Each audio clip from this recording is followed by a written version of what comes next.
آدم برای مردن است، در خاک تیره خفتن است، در گر جوابی گفتن است.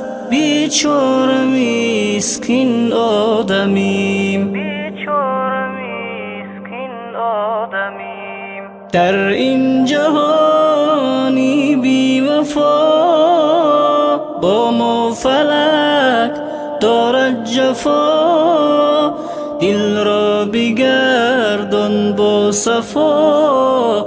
بیچاره مسکین آدمیم، بیچاره مسکین آدمیم.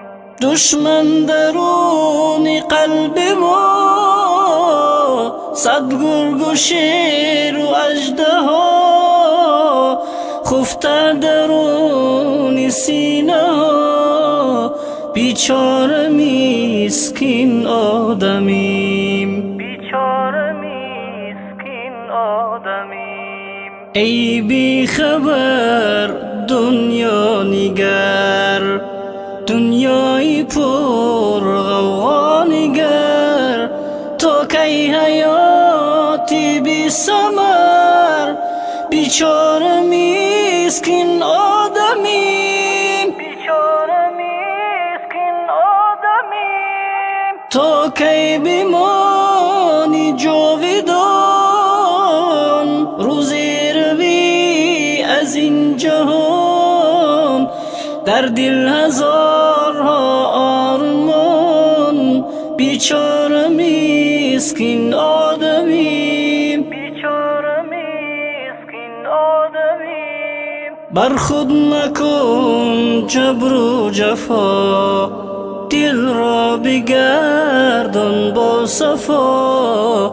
بر دین پاکی مصطفی، بیچاره مسکین آدمیم، بیچاره مسکین آدمیم. غافل مباشی یک دمی، دین را بیاموز هر دمی.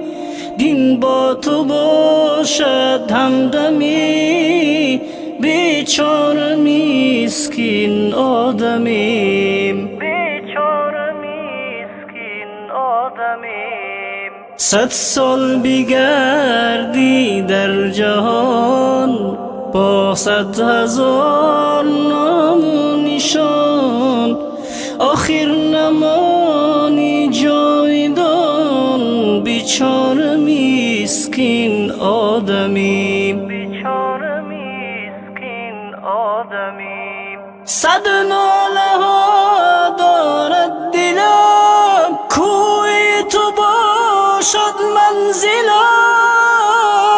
آسان بگردان مشکلم، بیچاره مسکین آدمیم، بیچاره مسکین آدمیم. اقبال بیا فرزانه باش، چون استونی حنانه باش. با ساغر و پیمانه باش، بیچاره مسکین آدمیم، بیچاره مسکین آدمیم، بیچاره مسکین آدمیم.